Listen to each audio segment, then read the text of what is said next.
Right now, somewhere in the world, a farmer is watching their crop fail. Too dry, too cold, too unpredictable. And yet, in that same field, one plant is still standing. It doesn't need perfect soil. It doesn't panic in a frost. And here's what will genuinely surprise you. It has more protein than chicken.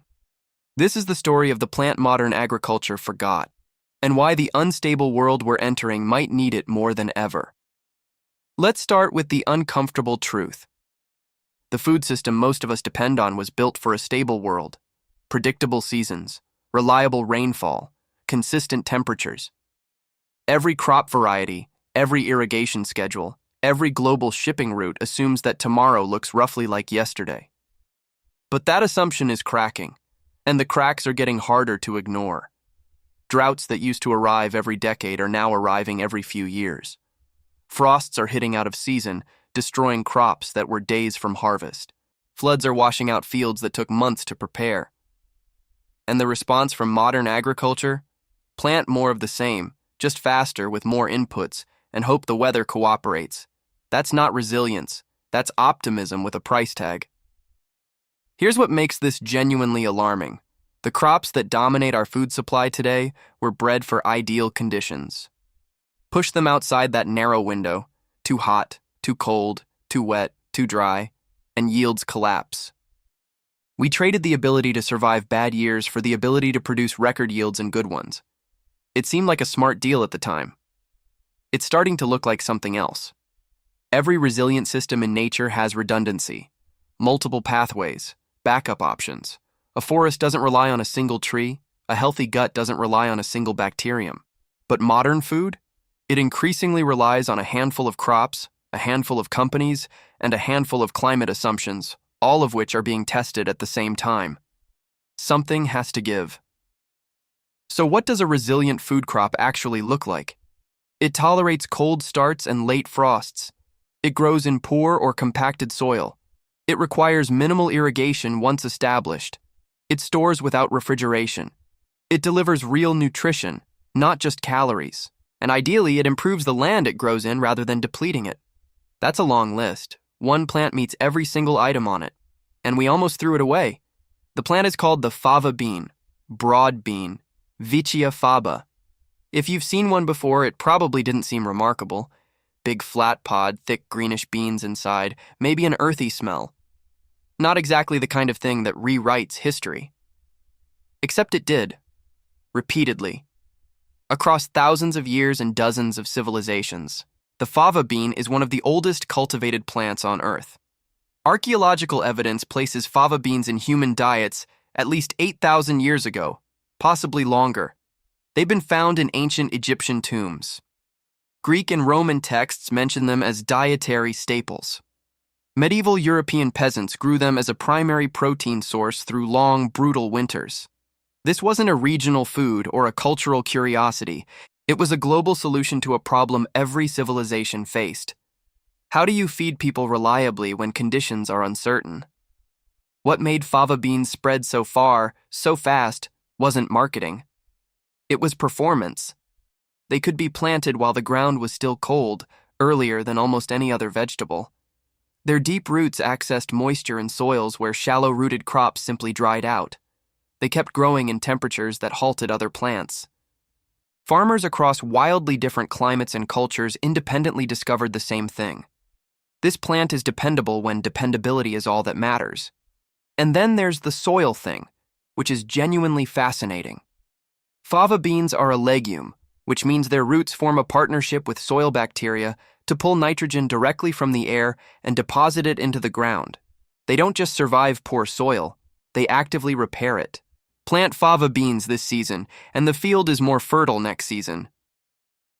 For subsistence farmers with no access to synthetic fertilizer, this wasn't a bonus feature, it was the whole game. Let's talk about water, because this is where fava beans separate themselves from most crops in a warming world. They're not drought-proof, but they're drought-tolerant in a way that matters practically. Their growth cycle starts early, before summer heat intensifies. They establish deep roots before dry season arrives. This timing alone reduces irrigation needs dramatically compared to warm season crops that germinate late and spend their entire lives thirsty. There's another trait that rarely gets mentioned but matters enormously in real-world farming. Fava beans forgive mistakes. They germinate in cold soil when other seeds rot. They tolerate late planting. They continue producing after light frosts that would kill tomatoes or beans overnight. For communities where agricultural knowledge was passed down orally, and where one bad harvest meant genuine hunger, a crop that forgave errors wasn't just convenient. It was trusted across generations. Now let's get into the number that stops most people cold. Dried fava beans contain roughly 26 to 30 grams of protein per 100 grams. Cooked chicken breast sits at around 27 grams per 100 grams. We are talking about the same range. From a plant, one that grows in poor soil, tolerates frost, stores without refrigeration, and costs almost nothing to produce. That comparison isn't a marketing claim. It's basic nutritional data that somehow never made it into mainstream conversation. But the protein story gets more interesting when you look at what surrounds it. Unlike chicken, which delivers protein and fat, fava beans deliver protein alongside complex carbohydrates, fiber, iron, folate, and magnesium, all in the same food. That combination produces something meat can't: slow, sustained energy, not a spike, not a crash. The kind of steady output that sustains hours of physical labor in a field, a construction site, or a long march. Roman legions knew this intuitively. Soldiers on campaign needed food that traveled without spoiling, weighed little, and kept them functional under physical stress for days at a time. Fava beans checked every box. Dried, they were lightweight and shelf-stable for months. Cooked simply with water and salt, they delivered the protein and energy a soldier needed without requiring anything beyond a fire. No supply chain, no cold storage, just beans and heat. The storage factor deserves its own moment, because it's easy to underestimate in a world of refrigerators and next-day delivery. In pre-industrial societies, food that waited patiently was as valuable as food that grew easily. A harvest you could eat in October and in February was worth far more than one you had to consume immediately. Dried fava beans stored for 6 months, a year, sometimes longer. In a world without freezers, that patience was survival insurance. Communities across Europe, North Africa, and the Middle East didn't just eat fava beans occasionally. They built their diets around them. In Egypt, foul madams, a slow-cooked fava bean dish seasoned with olive oil and lemon, has been eaten at breakfast for thousands of years and remains a national staple today. In Italy, fava beans appear in pasta, soups, and antipasto. In Morocco, they form the base of rich, protein-dense stews. The culinary traditions aren't nostalgia. They're evidence of a food that earned long-term trust.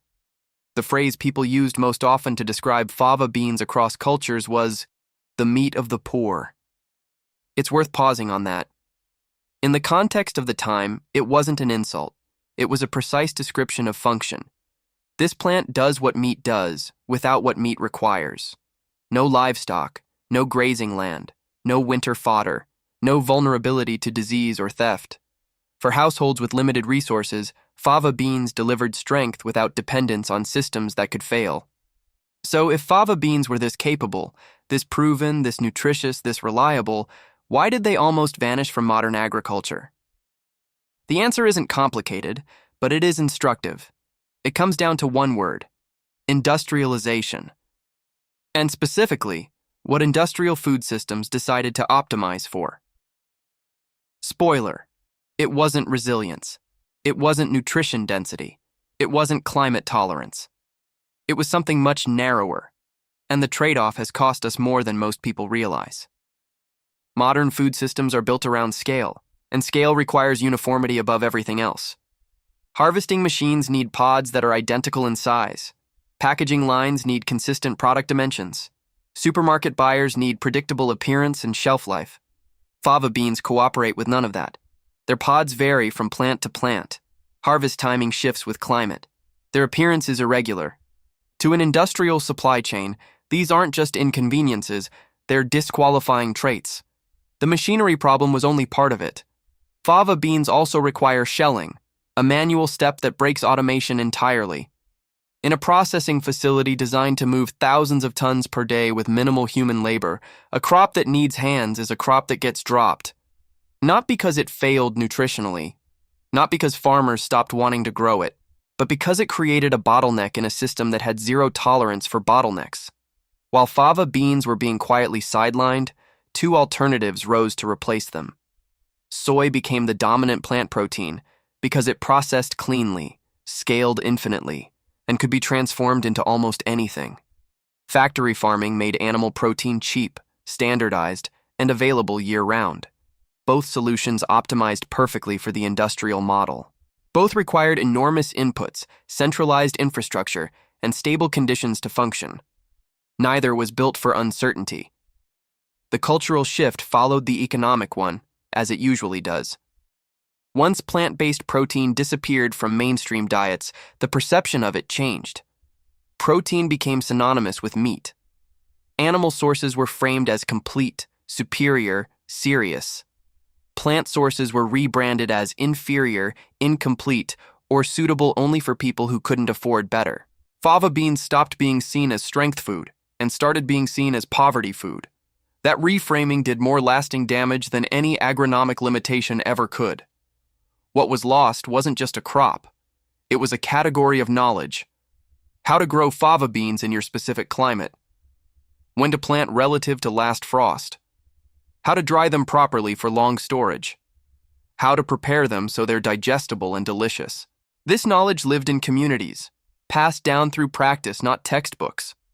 When the crop left the fields, the knowledge left the kitchens. And knowledge that isn't practiced doesn't just fade.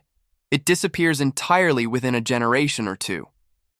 The removal of resilient crops like fava beans didn't just affect nutrition.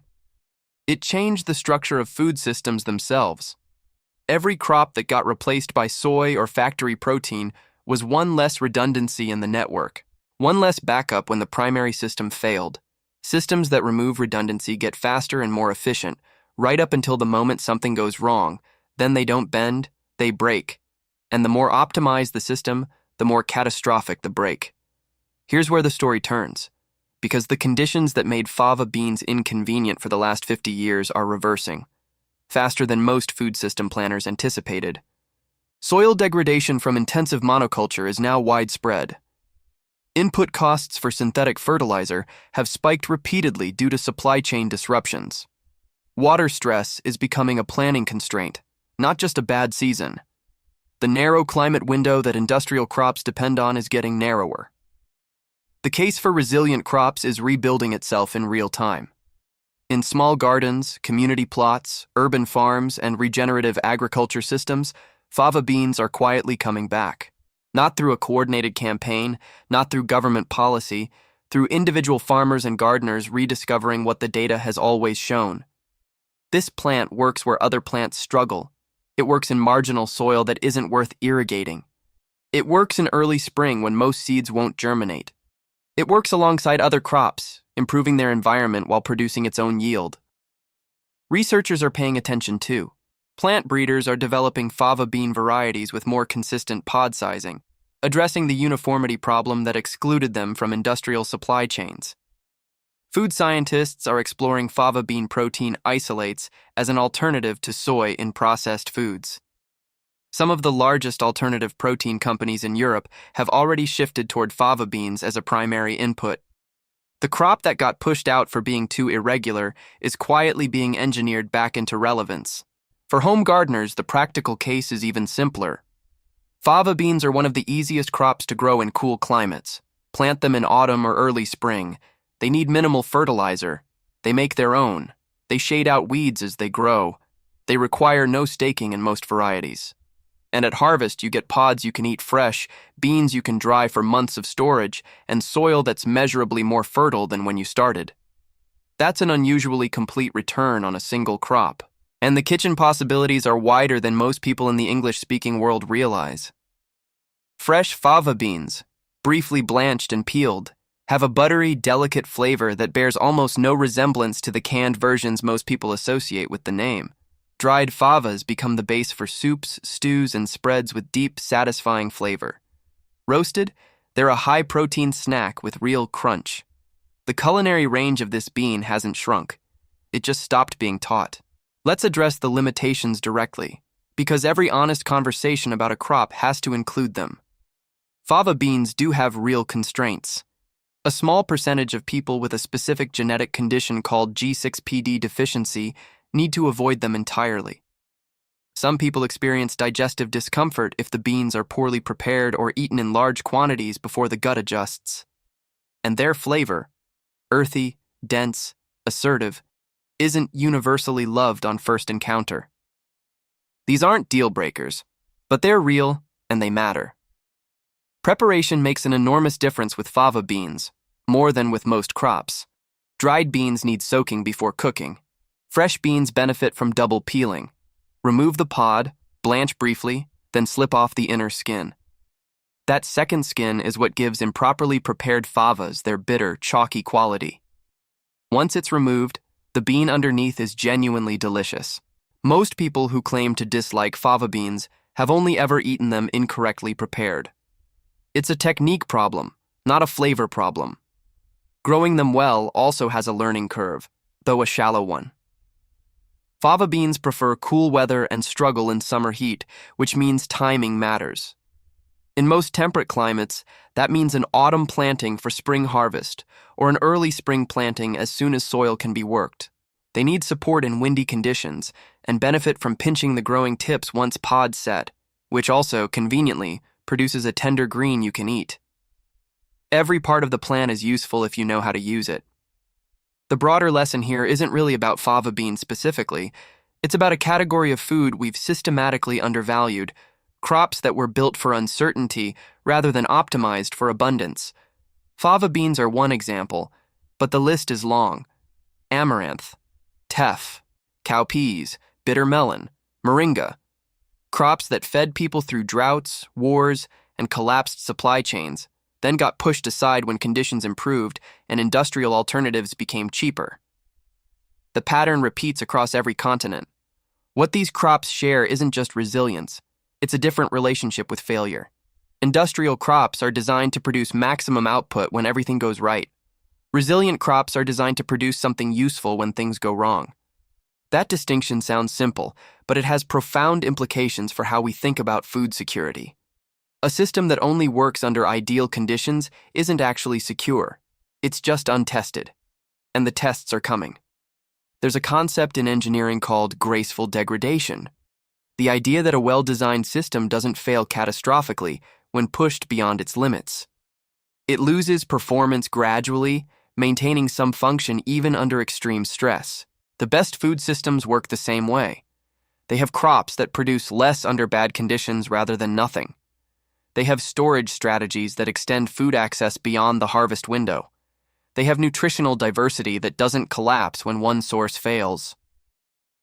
Fava beans fit that logic at every level. Historically, the societies that survived prolonged disruption, wars, famines, supply failures, weren't necessarily the wealthiest or the most technologically advanced. They were the ones with the most redundancy built into their food systems. Multiple crops, local knowledge, storage traditions, the ability to feed people from what grew nearby when outside supply chains went silent. That capability didn't come from abundance. It came from preparation. And preparation, in food terms, looks a lot like a field of fava beans. The question this video started with was simple. Why did a crop this capable almost disappear? The answer is that it was optimized out. Not because it failed, but because the criteria for success changed, and fava beans didn't change with them. Speed mattered more than resilience. Uniformity mattered more than adaptability. Convenience mattered more than nutritional density. Those were reasonable priorities for a stable world. For an unstable one, they're worth reconsidering, seriously and urgently. Reviving crops like fava beans isn't nostalgia. It isn't anti-progress. It's systems thinking applied to food. It's asking, what do we need our food supply to do when conditions aren't ideal? And then building backwards from that answer. The knowledge to grow, prepare, and rely on fava beans never fully disappeared. It's in seed banks, in traditional recipes, in the gardens of people who never stopped growing them. Recovering that knowledge doesn't require starting from scratch. It requires paying attention to what already works. Fava beans won't solve climate change. They won't replace every protein source or fix broken food systems overnight. But they represent something important. Proof that dependable nutrition doesn't have to be fragile. That a plant can be productive, resilient, and genuinely delicious without requiring perfect conditions to deliver. If this changed how you think about the plants around you, drop a comment below. And if you want to keep exploring the crops that quietly shaped human survival, subscribe. There are more stories like this, a lot more.